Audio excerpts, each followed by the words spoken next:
ரீசெண்டாக பார்த்தீங்கன்னா சோசியல் மீடியாவில் ரொம்ப பரபரப்பாக பேசிகிட்டு இருக்கிற ஒரு செய்தி நான் கேட்டிங்கன்னா ரஜினி, கமல், சுந்தர்சி இந்த காம்பினேஷனுடைய படத்தோட நியூஸ் தான்.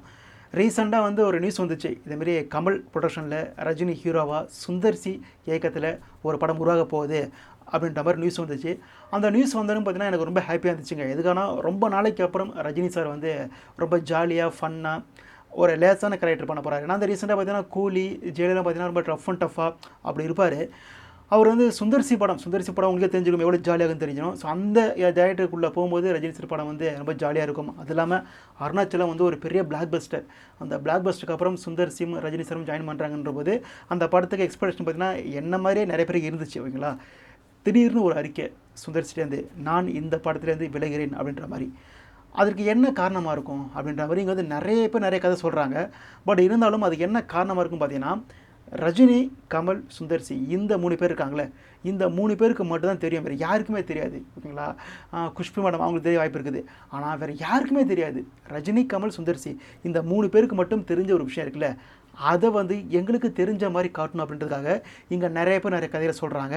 அதில் முக்கியமாக எல்லா சேனலும் உட்காந்துக்கிட்டு நாங்கள் தான் இந்த சினிமாவில் பெரிய டேஷ் அப்படின்ற மாதிரி நினச்சிக்கிட்டு கதையை ஆழ்ந்து விட்டுருக்குறானுங்க ஒரு 2 பேர்.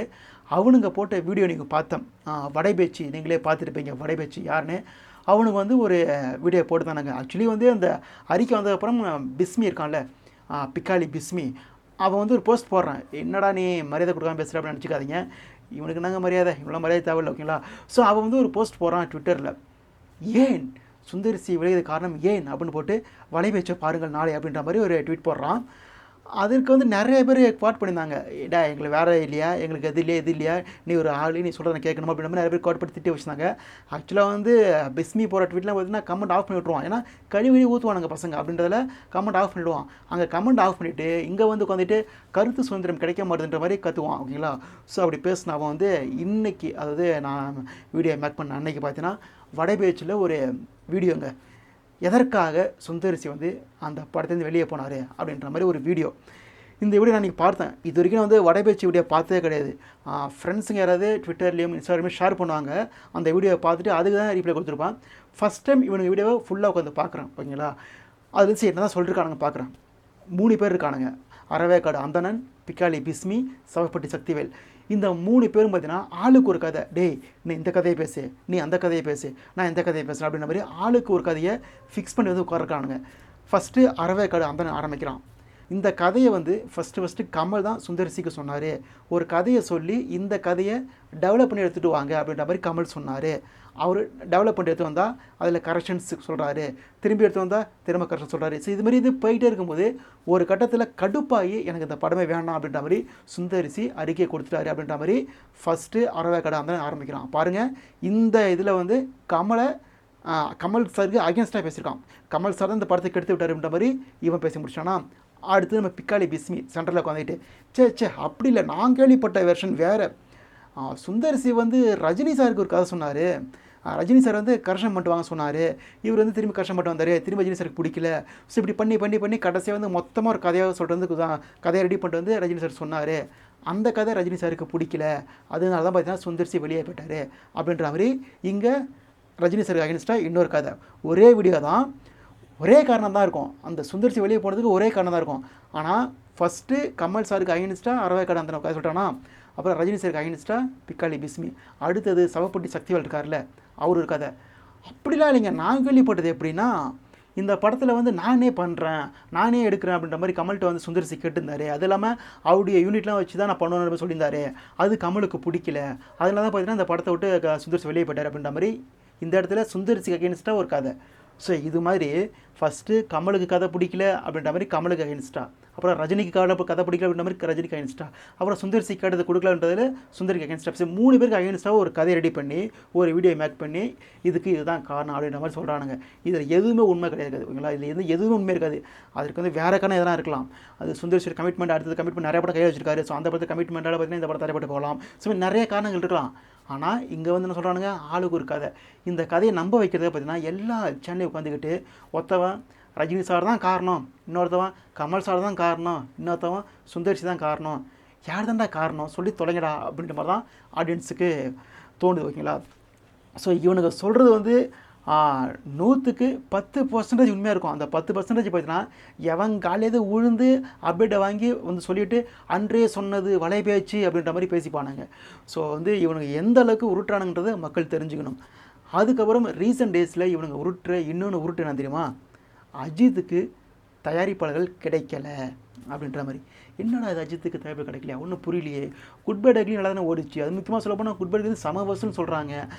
தமிழ்நாடு திரையரங்கு சங்க உரிமையாளர் சங்க தலைவர் இருக்கார்ல சுப்பிரமணி, திருப்பூர் சுப்பிரமணி, அவர் சொல்கிறாரு இந்த வருஷத்துலேயே பார்த்தீங்கன்னா எங்களுக்கு அதிக லாபம் கொடுத்த பெரிய படம் குட் பை டக்லி தான் அப்படின்ற மாதிரி சொல்கிறாரு. அப்படி இருக்கும்போது எப்படி அஜித்துக்கு வந்து ப்ரொடியூசர் கிடைக்கல அப்படின்ற மாதிரி பார்த்தா, அஜித் சார் வந்து ரீசெண்டாக ஒரு இன்டர்வியூவில் பேசினார். என்ன சொல்லியிருந்தாருன்னா, இங்கே சினிமா பேசுகிறவனும் அரசியல் பேசிகிட்டு இருக்கிறான், சினிமா விமர்சனம் பண்ணுறவனும் அரசியல் பேசிகிட்டு இருக்கிறான், அதெல்லாம் வந்து என்ன சொல்கிறேன்னு தெரியலன்ற மாதிரி கழுவி ஊற்றிருந்தார். அதில் காண்டாகி பார்த்தீங்கன்னா அன்னைக்கு ஆரம்பித்தவனாங்க, அதாவது அன்னைக்கே பிஸ்மி ஆரம்பித்தான், பிக்காளி பிஸ்மி. அஜித்லாம் ஒன்றுமே இல்லைங்க, அவெல்லாம் சும்மாங்க, அவர் வந்து விஜய் தாங்க அப்படி இருக்கார், விஜயால் வந்து போட்டி போட்டு தான் அஜித் வந்து ஹீரோவாக தெரிஞ்சார். விஜய் சம்பளம் ஏற ஏற தான் அஜித் சம்பளத்தை ஆனால் ஊற்றிக்கிட்டார். அஜித் படம் ஓடவே இல்லை, இருந்தாலும் சம்பளத்தை ஏற்றினார் அஜித். எந்த ப்ரொடியூசர் அதாவது ஒரு ஹீரோக்கு படம் ஓடலைன்னா அடுத்த படத்துக்கு சம்பளத்தை ஏற்றி கொடுப்பாங்களா? கொடுக்க மாட்டாங்க. Simple logic. ஆனால் என்ன சொல்கிறான் பார்த்தீங்கன்னா, விஜய் வந்து தொடர்ந்து ஹிட்டாக கொடுத்தாரு, விஜய் சம்பளம் வந்து அப்படி ஏறிட்டு போயிருந்துச்சு. அஜித்துக்கும் தொடர்ந்து ஒரு ஃப்ளாப்பாக வந்துருந்துச்சு. ஆனால் பார்த்தீங்கன்னா விஜய் சம்பளம் ஏறதால அஜித் சம்பளம் கேட்டார், அதான் பிடிச்ச கொடுத்துட்டாரு. தொடர்ந்து ஃப்ளாப்பாக வர ஹீரோக்கு எப்படா சம்பளம் கேட்க சம்பளத்தை கொடுப்பாங்க? சிம்பிள் லாஜிக் தானே இது. ஸோ அதுமாதிரி சொல்லிட்டு தான் இன்றைக்கி வந்து AK64க்கு வந்து ப்ரொடியூசரே கிடைக்கல. பாருங்கள், அப்டேட் வந்து விடுறதா சொல்லியிருந்தாங்க. ஆனால் வந்து திடீர்னு பார்த்தீங்கன்னா ப்ரொடியூசர் வந்து கன்ஃபார்ம் ஆகலன்றதால அப்டேட் விடல லாஸ்ட் வீக் அப்படின்ற மாதிரி சொல்லியிருந்தாங்க. ஆக்சுவலி AK64 அப்டேட் வருதுன்னு யார் சொன்னாங்க? சுரேஷ் சந்திரா சொன்னாரா? இல்லை அந்த படத்து டைரக்டர் வந்து அதிக் ரச்சந்திரன் அவர் சொல்கிறார். அவர் வந்து சோஷியல் மீடியா ஆக்டிவாக இருக்கார் தான், அப்பப்போ வந்து அஜித் ஃபோட்டோலாம் போகிறாரு. அவர் என்ன சொன்னாரா? இவனுங்களாம் ஒரு கதை இன்றைக்கி வரப்போகுது பாருங்கள், இன்றைக்கி வரப்போகுது பாருங்கள்.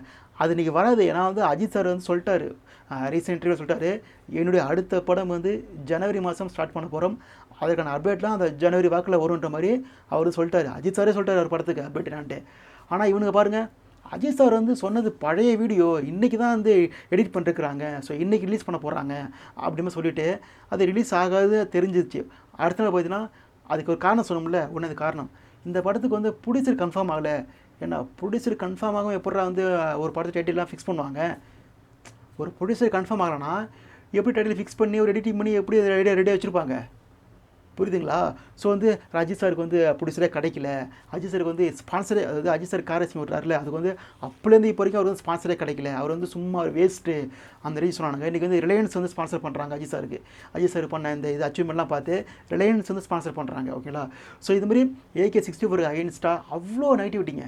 இந்த அப்டேட் வருதுன்னு யார் சொன்னால்? முதல்ல யாராச்சும் அஃபிஷியலாக சொன்னால் பரவாயில்ல, இவனெல்லாம் ஒரு கதை, இவனெல்லாம் ஒன்று நினச்சிக்கிட்டு இவனெல்லாம் சொல்கிறது சொல்லிக்கிட்டு நீ அது இல்லைங்கும் போது அதுக்கு அகைன்ஸ்டாக பேசுகிறதுக்காக பார்த்தீங்கன்னா அந்த படத்துக்கு அகைன்ஸ்டாக பேசுகிறது, இந்த படத்துக்கு ப்ரொடியூசர் வரவே இல்லை அப்படின்ற மாதிரி பேசுகிறது.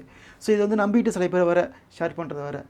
ஸோ இந்த சினிமாவுக்குள்ளே இருந்துக்கிட்டு சினிமாவுக்கு அகைன்ஸ்டாக வேலை பார்க்குற இந்த 3 குரங்குகள் தான் பார்த்தீங்கன்னா இந்த சினிமாவுக்கே பெரும் சாபக்கேடு அப்படின்னு சொல்லிட்டு இது மாதிரி நிறைய வீடியோக்கள் தொடர்ந்து போட தான் போகிறோம். அதெல்லாம் பார்க்கணும்னா சப்ஸ்கிரைப் பண்ணுங்கன்னு சொல்லிட்டு மீண்டும் ஒரு வீடியோ சந்திக்கலாம். Tata, bye bye.